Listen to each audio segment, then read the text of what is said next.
Good morning बच्चों हम chapter पढ़ेंगे तुलसीदास। तो तुलसीदास जी का जन्म देखिए उत्तर प्रदेश के बांदा जिले के राजापुर गांव में 1532 में हुआ था। कुछ विद्वान उनका जन्म स्थान सोरो यानी कि जिला एटा भी मानते हैं। तुलसीदास जी का बचपन बहुत संघर्षपूर्ण था। जीवन के प्रारंभिक वर्षों में ही माता पिता से उनका बिछोह हो गया था। कहा जाता है कि गुरु कृपा से उन्हें राम भक्ति का मार्ग मिला। वे मानव मूल्यों के उपासक कवि थे। राम भक्ति परंपरा में तुलसी अतुलनीय हैं, यानी कि उनकी किसी से तुलना नहीं की जा सकती। रामचरितमानस कवि की अनन्य राम भक्ति और उनके सृजनात्मक कौशल का मनोरम उदाहरण है।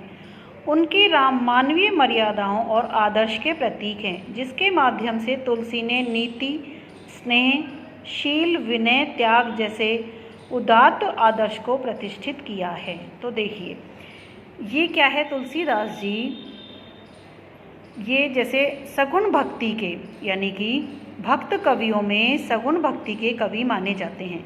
सगुण भक्ति होती है जो मूर्ति पूजा में और भगवान में विश्वास करते हो। निर्गुण भक्ति के थे कबीरदास जी, जो आत्मा परमात्मा को एक मानते थे लेकिन मूर्ति पूजा में विश्वास नहीं करते थे। तो ये भक्त कवि सगुण भक्ति के थे। इनके गुरु नरहरि दास थे। कौन थे इनके गुरु? नरहरि दास। इनके पिता का नाम आत्माराम और माता का नाम हुलसी दुबे था, यानी कि पिता का नाम तो आत्माराम दुबे और माता का नाम हुलसी दुबे था। वैष्णव दर्शन के ये समर्थक थे। इनके जन्म के विषय में सही बातें नहीं मिलती है। कोई कहता है 1532 में हुआ था, कोई कहता है 1579 में हुआ, कोई 89 में हुआ, कोई 1662 में हुआ। इस तरह से अलग अलग लोगों की अलग अलग धारणाएं हैं। सही प्रमाण नहीं मिलते हैं इनके विषय में। इनका बचपन बहुत अभावों में क्यों बीता था? क्योंकि जब इनका जन्म हुआ था तो ये एक बहुत ही विक्षिप्त सा शरीर लेकर पैदा हुए थे। यानी कि इनका शरीर एक सामान्य बच्चे की तरह ना होकर एक राक्षस योनि में था। जैसे बहुत बड़ा शरीर था, इनके मुंह में 32 दांत थे। तो इस तरह से इनका सही नहीं माना जाता है। तो इनको जैसे अभुक्त मूल नक्षत्र में जन्म के कारण इनको त्याग दिया गया था। अभुक्त, देखिए यहाँ मैंने लिखा हुआ है आपके लिए कि इनका जो जन्म हुआ था अभुक्त मूल नक्षत्र में, यानी कि नक्षत्र उस समय सही नहीं थे। इसके कारण इनको त्याग दिया था इनके माता पिता ने। क्योंकि जो पंडित महात्माओं ने इन्हें देखा था तो उन्होंने कहा था कि ये एक राक्षस योनि में है और इनका जन्म पृथ्वी के लिए भी सही नहीं है। तो इसलिए इनका त्याग कर दिया था। इनकी जो दाई माई थी मुनिया, उसने इनका पालन पोषण किया। तो इनका विवाह रत्नावली के साथ हुआ था और इन्हें बचपन में राम बोला कहते थे। क्या कहते थे? बचपन का नाम इनका राम बोला था। इनके जो गुरु थे नरहरि दास, इन्होंने तुलसीदास जी को गोद ले लिया था और नरहरि दास इनसे इतने प्रभावित थे, इनको रामायण सुनाते थे।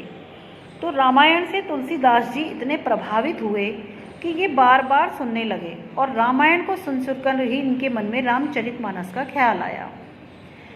इनके जो 100 सर्वश्रेष्ठ शिष्य थे उनमें से 46वां स्थान इनका तुलसीदास जी का था। तो देखिए इनके बारे में कुछ पंक्तियाँ लिखी हुई हैं कि इनके जन्म के बारे में। संवत 1554 तरिणी तनुजा 3 श्रावण शुक्ल सप्तमी तुलसी धर्यो शरीर। कि संवत तो 1554 का था, 120 1554 का जो वर्ष था। तरिणी तनुजा 3 नदी के तट पर इनका जन्म हुआ था। श्रवण शुक्ला सप्तमी, सावन माह की शुक्ल पक्ष की सप्तमी थी। तुलसी धर्यो शरीर, तुलसीदास जी ने उस समय अपना शरीर धारण किया था, यानी कि उस समय इनका जन्म हुआ था।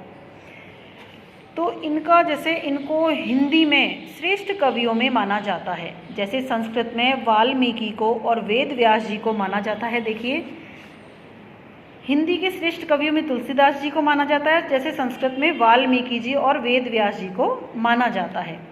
जॉर्ज ग्रियर्सन ने 12 ग्रंथों का वर्णन किया है। जैसे इनका हिंदी का जो है उनको इंग्लिश में कन्वर्ट किया है। तो इनके जो ग्रंथ हैं रामचरितमानस, कवितावली, गीतावली, दोहावली, कृष्ण गीतावली, विनय पत्रिका, रामलला, नहछू, बरवे रामायण, पार्वती मंगल, जानकी मंगल, हनुमान बहुक और इस तरह से इनके बहुत सारे काव्य हैं। उनका जॉर्ज ग्रियर्सन ने 12 ग्रंथों का इंग्लिश में उच्चारण किया है।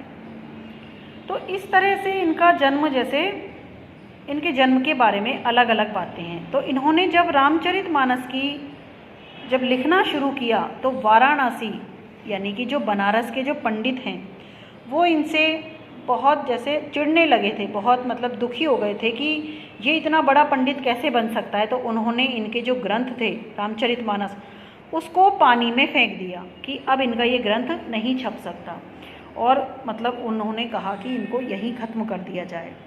तो होता क्या है कि इनका विवाह इनकी मतलब रत्नावली के साथ होता है। तो वो रत्नावली से ये बेहद प्रेम करने लगे, क्योंकि इनके माँ बाप से इनका बिछोह बचपन में ही हो गया था, तो इनको किसी का प्यार नहीं मिला। तो ये अपनी पत्नी से बहुत प्रेम करते थे। तो शादी के बाद जब पत्नी अपने पीहर जाती है तो इनसे उनका बिछोह सहन नहीं हुआ, उनका दुख सहन नहीं हुआ। तो ये रात को, अंधेरी रात में, बारिश के मौसम में ये उससे मिलने जाते हैं उसके घर पर। तो ये उस बारिश में भीगते हुए, नदियों को पार करते हुए वहाँ तक पहुँचते हैं। तो उनके घर के सारे दरवाजे बंद हो चुके, पहरेदार घूम रहे थे। तो एक पेड़ होता है उनके घर के बाहर, उस पेड़ पर एक सांप लटका हुआ था, उसको पकड़कर ये उनके घर में प्रवेश करते हैं। तो रत्नावली इनको देखकर बहुत अचंभित होती है कि इतनी रात को, इतने मौसम ख़राब में ये यहाँ आए हैं। रत्नावली को पता था कि ये रामचंद्र जी के बहुत बड़े भक्त हैं। तो उन्होंने इनको धुतकार दिया, एक तरह से इनका अपमान किया कि जिस तरह से तुम मेरे प्रेम में पागल हो, अगर इतना प्रेम तुमने भगवान श्री राम से किया होता तो वो तुमको ज़रूर मिलते। तो तुलसीदास जी को उनकी बात बहुत ही मतलब हृदय से लग गई, और उन्होंने उसी समय अपना घर त्याग दिया, अपने पूरे जीवन से मतलब मोह माया सब कुछ त्याग दी, और ये रत्नावली को छोड़कर रामचरितमानस का मतलब राम जी को पाने के लिए वहाँ से चले गए। तो रत्नावली को बाद में बहुत दुख हुआ कि मुझे इस तरह से उनका अपमान नहीं करना चाहिए। तो फिर रत्नावली भी इनके पीछे जाती है, लेकिन ये अब उनको एक बहन और माँ के रूप में देखते हैं। पत्नी से इन्होंने बिल्कुल अपना नाता ख़त्म कर लिया है। तो इस तरह से इनके जीवन से जुड़ी कुछ घटनाएं थी। तो फिर क्या होता है कि जब ये रामचरितमानस लिखते हैं तो रत्नावली इनके साथ रहती है, वो भी इस ग्रंथ को अपने हिसाब से लिखती हैं उसी तरह से। तो फिर क्या होता है कि जो वाराणसी के पंडित थे उन्होंने जब इनके रामचरितमानस के जो पन्ने थे, जो ग्रंथ थे, उनको पानी में फेंक दिया। तो रत्नावली के जो ग्रंथ थे उनको फिर इन्होंने दोबारा से लिखना शुरू किया। इस तरह से रामचरितमानस पूरा हुआ। रामचरितमानस को लिखने में इनको 2 वर्ष और 11 माह का समय लगा। बहुत लंबा समय होता है। तो उस समय ये बहुत ही, जैसे अब भी जो रामचरितमानस है उससे लोग बागों को, जैसे तुलसीदास जी ने इतना रोजगार दे दिया है कि अब भी वो पुस्तक बहुत ज़्यादा बिकती है। घर में उसके पाठ होते हैं, रामचरितमानस के पाठ किसी अच्छे कार्य में, घर को शुद्ध करने में, बच्चे के जन्म पर। तो ब्राह्मणों को या अन्य जाति को इन्होंने कमाने के साधन दे दिए कि रामचरितमानस आज भी ना होते हुए भी हर मनुष्य के हृदय में समाये हुए हैं।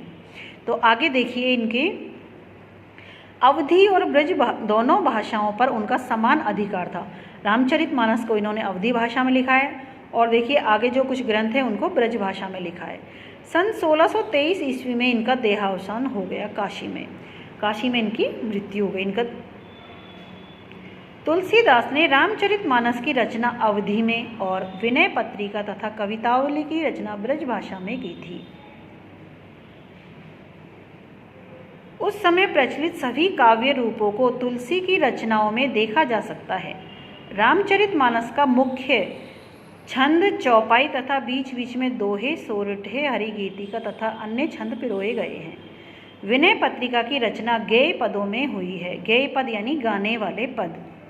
कवितावली में सवैया और कवित छंद की छटा देखी जा सकती है। जो कवितावली इनका ग्रंथ है उसमें सवैया और कवित छंद की प्रमुखता है, यानी कि वो दोनों इसमें छाया हुआ है। उनकी रचनाओं में प्रबंध और मुक्तक दोनों प्रकार के काव्यों का उत्कृष्ट रूप है। इनके जो काव्य थे वो मुक्तक और प्रबंध इनके नाम हैं। इस तरह से इनके काव्यों की रचना की गई है।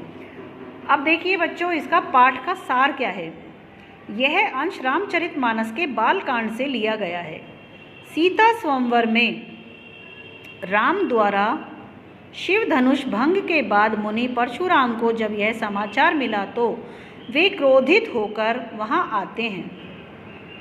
शिव धनुष को खंडित देखकर वे आपे से बाहर हो जाते हैं।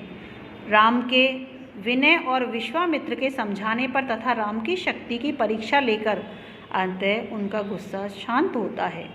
इस बीच राम, लक्ष्मण और परशुराम के बीच जो संवाद हुआ उस प्रसंग को यहाँ प्रस्तुत किया गया है। परशुराम के क्रोध भरे वाक्यों का उत्तर लक्ष्मण व्यंग्य वचनों से देते हैं। इस प्रसंग की विशेषता है लक्ष्मण की वीर रस से पगी व्यंग्योक्तियों और व्यंजना शैली की रचना, सरस अभिव्यक्ति। तो यहाँ देखिए बच्चों कि लक्ष्मण और परशुराम संवाद चलता है। किस तरह से रामचंद्र जी ने सीता स्वयंवर के लिए धनुष को उठाया था, उस पर प्रत्यंचा चढ़ाते हुए वो धनुष टूट गया था। पुराना होने के कारण या राम जी की शक्ति के कारण धनुष ने अपने आप को छोटा समझा और वो उसके दो टुकड़े हो गए। उस धनुष की आवाज़ को सुनकर परशुराम जी बहुत ज़्यादा क्रोधित होते हैं। तो क्या होता है, परशुराम जी वहाँ अपना फरसा लेकर बहुत ज़ोर से गुस्से में आते हैं कि किसने ये शिव धनुष तोड़ा है, मेरे सामने आए, नहीं तो यहाँ सारे राजा मारे जाएंगे। तो लक्ष्मण जी व्यंग्य करते हुए कहते हैं कि इस तरह के बाण धनुष तो हमने बहुत सारे तोड़े हैं, तब तो तुमने कभी इस तरह का गुस्सा नहीं किया, अब ऐसा क्या हो गया इस धनुष को तोड़ने पर। तो परशुराम जी बहुत गुस्सा करते हुए और उनके प्राण लेना चाहते हैं लक्ष्मण जी के कि तुमने इस धनुष को भी सामान्य धनुष समझ लिया, ये शिव जी का धनुष है, मेरे गुरु का धनुष है, तो इसको इस तरह से तुमने कैसे इसका अपमान किया है, अब मैं तुम्हारे प्राण नहीं छोड़ सकता। तो वहाँ बैठी सभा और विश्वामित्र जी सभी उन्हें समझाते हैं और रामचंद्र जी बहुत ही प्रेम से, बहुत ही अनुग्रह जैसे विनय करके उनको समझाते हैं, तब वो शांत होते हैं। तो इसमें लक्ष्मण परशुराम संवाद हम अगले चैप्टर में पढ़ेंगे। धन्यवाद।